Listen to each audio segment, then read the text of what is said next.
मिनश्शैतानिर्रजीम बिस्मिल्लाहिर्रहमानिर्रहीम शहरु रमज़ानल्लज़ी उन्ज़िला फ़ीहिल क़ुरआनु हुदल लिन्नासि वबय्यिनातिन मिनल हुदा वल फ़ुरक़ान फ़मन शहिद मिनकुमुश्शहर फ़ल्यसुम वमन कान मरीज़न औ अला सफ़रिन फ़इद्दतुम मिन अय्यामिन उख़र युरीदुल्लाहु बिकुमुल युस्रा वला युरीदु बिकुमुल उस्रा वलितुकमिलुल इद्दता वलितुकब्बिरुल्लाह अला मा हदाकुम वलअल्लकुम तशकुरून। सदक़ल्लाहु मौलानल अज़ीम। शहरु रमज़ान, मियाश्त रमज़ान, अल्लज़ी अग़दा उन्ज़िला फ़ीही ची नाज़िल करेश बाग़ी की अल क़ुरआनो क़ुरआन पाक हुदन ची हिदायत ते लिन्नासी द ख़ल्क़ु द पारा व बय्यिनातिन और रोखाना खबरी मिनल हुदा द हिदायतना वल फ़ुरक़ान और फ़र्क कौन के दे व हक और बातिल के फ़मन शहिदा पस सोक ची ब्यामुमी मिनकुम पतासो के अशहरा दा मियाश्त फलियसुम नो दे दी खाम खा रोजी हुसद वमन कान मरीज़न और सुख चीवी बीमार औ अला सफ़रिन या को सफ़र की फ़इद्दतुन नुश्मीर दे पूरा की मिन अय्यामिन उख़र द नूरो रज़ुना युरीदुल्लाहु अल्लाह ताला वाड़ी बिकुमुल युस्रा पतासो असांत्या वला युरीदु औ न वाड़ी बिकुमुल उसरा पतासो सख्ती वलितुकमिलुल इद्दता औ ददीद पारा ची पूरा का इश्मेर वलितुकब्बिरुल्लाह औ पलुयाई याद कई अल्लाह ताला अला मा हदाकुम पदी ची हिदायत योकड़ो तासोता वलअल्लकुम तशकुरून औ दा ची तासो शुक्र होकर। सूरह बकरा 185 नंबर आयत है। दरोजी 12 की दाद्रेम आयत है। पड़ुंबी आयत के अल्लाह रब्बुल इज़्ज़त दरोजी फ़र्जियत अवददी अहमियत अवददी मकसद बयान कि पतासो तासो नमाफ के खल्क़ बाने फ़र्ज़ दा बोले ची ढेर अहम दा और मकसद ये सदे तक़वा हासिल बिया इंसान का हौसले द पारा हुई कि यो सो रज़ी दी ढेर न दी गो तो इश्मेरल शे हो बिया हम ची सोक तासक बीमारी मुसाफिरी तकलीफ़ की तो अगर रोजा पूरे खुदेशी अगर रोजा बिया पर नूर रज़ो की पूरा की उस अगर यो सो रज़ो 12 की इरशाद फरमाया ची अय्याम मादूदात दशमीर यो सो रज़ी दी आखिर वो सूर रज़ी अल्लाह ताला पड़ुंबी लफ्ज़ के दा इरशाद फरमाए शहर अगर यौम याश्त यो सूरज जिदी अगर यौम याश्त यानी देर्श या यो कम देर्श रज़ी और कम याश्ता रमज़ान कमरी लिहाज सरा नहम याश्त यानी मुहर्रम सफ़र रबीउल अव्वल रबीउल सानी दी तरतीब सरा नहम याश्त रमज़ान दा याश्ता कि अल्लाह रब्बुल इज़्ज़त फ़र्ज़ कड़ी दा बदे रोजा रमज़ान दा असल की द रमज़ान रा मीम और ज़ाद او د دې مطلب دی بټای، د لوار بټای یا د زرګر بټای. دغه بټای کې چې اوس په نکی خودل شي نو داغه چې کم میل کوچې دی هغه ته نوځي زنګ هغه ختم شي. او دویمه فائدہ دای چې هغه نرم شي او نرمیدون پس چې کم شکل ولا لوار ورکول غواړي هغه شکل هغه ورکول شي. دغه حال د رمضان د میاشت انسان سره د خپل ټول ګناهونو چې دې میاشت راونو نوځي دا ټول میل کوچېل دی د زړه زنګ دی. خو چې د رمضان دی اور کې کم اور چې ټول ورځ د خپل خواهشات کنټرول ساتي، زړه غواړي چې وبوس کم تند ده، طبیعت دې طرف ته مایل دی چې خوراک وکم لوګه ده، خو دې خپل خواهش باندې خپکیږ دي. او دغه وخت کې د روح ته چې کم یو خاص کیفیت حاصلېږي او د بدن نه او د روح نه دغه اور د وجه دغه مشقت د وجه دغه مجاهدې د وجه د بدن نه دغه زنګ دغه میل دغه ګناهونه د ګناهونو هغه اثرات هغه علایشونه دا ټول سيزونه ته نه شي. نو رمضان ځکه نبی علیہ الصلوۃ والسلام فرمایلی دي من صام رمضان ایمانا واحتسابا، چا چې د رمضان روزه ونی سره ایمان یعنی یقین سره د ثواب یقیني واحتسابا او خپل ځان ته هم قدم پر قدم باندې ګوري چې دا عمل زکوم خالص د الله د رضا لپاره، بلای پکې هیڅ قسمه اراده نه، غفر له ما تقدم من ذنبه، دا بار الله تعالی ټول ګناهونو د بخښنې اعلان کوي. بیا دې نه بعد ارشاد فرمایل د دې میاشتې یو بل فضیلت انزل فيه القرآن، دې میاشتې قرآن سره ډېر خاص تعلق دی. د دې دوه معنی کې دی شي، یو دا چې پورا قرآن کریم په یو شپه کې چې هغه ته ليلۃ القدر وایي، الله رب العزت لوح محفوظ نه آسمان دنیا دا ډوبه اسمان چې دلته کې چې بیت العزت د دې خانه کعبه د پاسه برا کعبه دا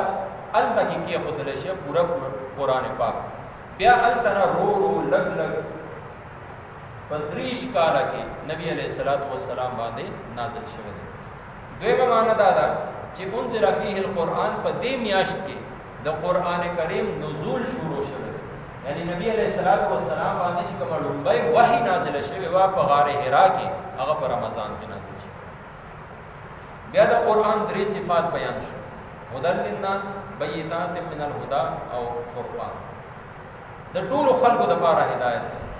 د دې سورۃ سر کې موږ ویلو هدى للمتقین، دا هدایت د پرهیزګارو د لپاره، الله نه یریدونکو خلقو د لپاره چې زړه کې د الله خوف او یره ساتي هغه د لپاره، او دلته وی چې د ټولو د لپاره.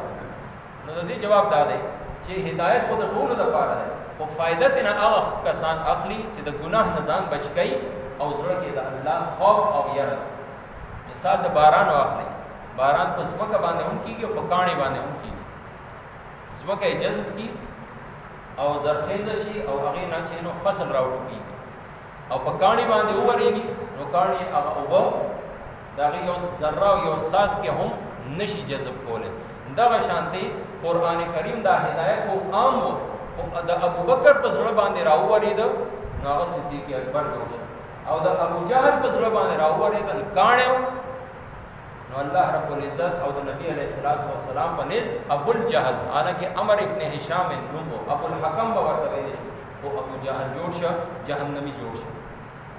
بیا دینه بعد دویم صفت یې وبینات من الهدى، دې کې روخانه خبر دي نخ دي د هدایت، چې کوم کس د هدایت په نیت سره قرآن کریم طرف ته راځي دا قرآن هغه ته سملار کوي. والفرقان، او دریم صفت ادا ده فرقان وی حق او باطل کې، سچ او جھوٹ کې، سم او غلط کې فرق کوم کې.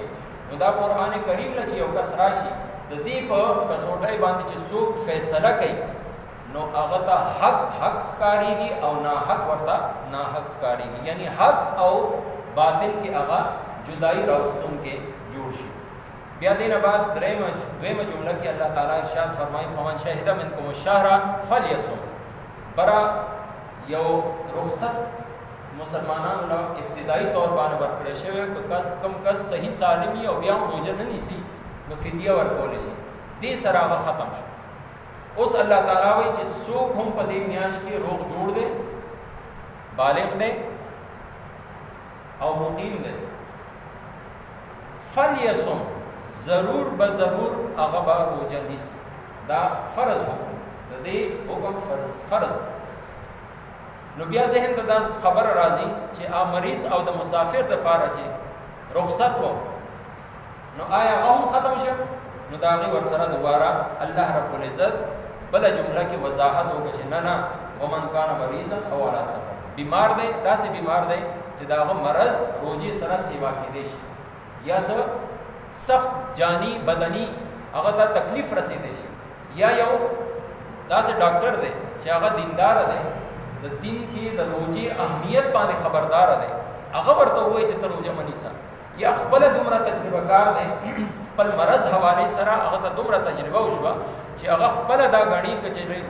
روزه زه نیسم نو ما ته تکلیف سیوا کېږي، دی بیا روزه پرېښودی شي. نو بیا د دې طریقه دا ده چې لنډې ورځې راشي یخې ورځې راشي نو هغې ورځو کې دی د دې روزو قضا وکړي. دا شان مسافر دی او هغه سفر د وجې هغه ته تکلیف دی، روزه نشي نیسلی، نو که هغه پرېږدي یا روزه لاره کې ماته کړي نو هغه باندې څه ګناه نشته، هغه د وروستو بیا به دې قضا وکړي. خو نن سبا سفر کې دومره مشقت عام طور باندې نه وي، که چېرې ریل ګاډ یا د جهاز دومره سفر وي او بنده چې نو ماښام پورې رسېدی شي او تکلیف ورته نه وي نو روزه کېښودل بیا هم د دپاره باعث اجر او ثواب. ولې که روزه یې پرېښوده ټیک ده وروستو به قضا راوګرځئ، ګناهګار هم نه شي، خو د رمضان چې کوم فضیلت و هغه ترې پاتې شي، هغه ثواب چې په دې روزې میلاویږي هغه قضا باندې نه میلاوي. قضا سره صرف او صرف د ده د اوبو نه هغه قرض او هغه فرض هغه لرې شي. بیا الله تعالی ارشاد فرمایي یرید الله بکم اليسر ولا یرید بکم العسر. الله تعالی تاسو باندې تنګي او سختی نه غواړي، الله تعالی ستاسو لپاره د سهولت معامله کوي. دا روزه چې ده دا ستاسو لپاره بدني لحاظ سره هم ډېر زیات د فایدو ډکه، کال کې ټول کال بنده خوریز کی او بے مهاره اړم دا یو میاشت کله دی بالکل پابند شي د بدن ته هم د معدې ته لږ چینو سهولت ملاو شي، دا شان بدن کې کم فاسد مادي هغه د دې په ذریعه باندې لرې شي. بیا دې نه بعد اخره کې الله رب العزت اخیری جمله کې ارشاد فرمایل ولتکملوا العدة. الله تعالی سره سانتیا وکړه چې تاسو کوم شمیره د روزې هغه تاسو وروستو بیا پوره کړئ. نن بیمار یې نشئ کې خدای روزه دو روزې درې دنه پاتې شوي چې روزه ختمه شي بیا کېدی. ولتکبروا الله علی ما هداکم. دا شان الله تعالی چې دا لاره درته اسانه کړه، دا شمیره پوره کولو تاسو له توفیق درکړه. یعنې مسلمان خو به په دې باندې خفه و چې ما نه یو عبادت پاتې شي، الله تعالی د قضا دا لار تا ته واضحه کړه او اسانه یې کړه، نو په دې باندې د الله رب العزت بڑائی بیان کوي، د الله رب العزت لوی بیان کوي ولعلکم تشکرون. او دا ټول احکامات الله تعالی د دې لپاره را لېږلي دي چې تاسو شکر ادا کړئ. الله تعالی دې عمل کولو توفیق راکړي. شهر رمضان میاشت رمضان الذي اغدا انزل چې نازل کړی شو فيه القرآن باغی کې قرآن هدى للناس هدایت ته د خلقو دپاره وبینات او روښانه خبرې دي من الهدى د هدایت والفرقان او فرق کوونکی دی. فمن شهد پس څوک چې بیا مومي منکم الشهر په تاسو کې دا میاشت فلیصم نو خامخا دې روزې ونیسي. ومن کان مریضا او څوک چې وي ناروغه او علی سفر یا په سفر کې فعدتن نشمیر دی پورا کی من ایام اخر د نور رزنا یرید الله غواړي الله تعالی بكم بتاسو اليسرا اسانتیا ولا يريد او نغواړي بكم العسرا بتاسو سختی ولتکملوا العدة او د پاره د دې چې پورا کوي شمیر ولتکبروا الله او چې لوی بیان کوي د الله علی ما هداکم پدې چې هدایت یو کتا ستا ولعلکم تشکرون او د پاره د دې چې تاسو شکر وکړئ. الحمد لله رب العالمين والصلاة والسلام على سيد الأنبياء والمرسلين. اللهم استر عوراتنا وآمن روعاتنا، اللهم حاسبنا حسابا يسيرا، اللهم اكفنا بحلالك عن حرامك واغننا بفضلك عمن سواك، وفوض امري الى الله ان الله بصير بالعباد.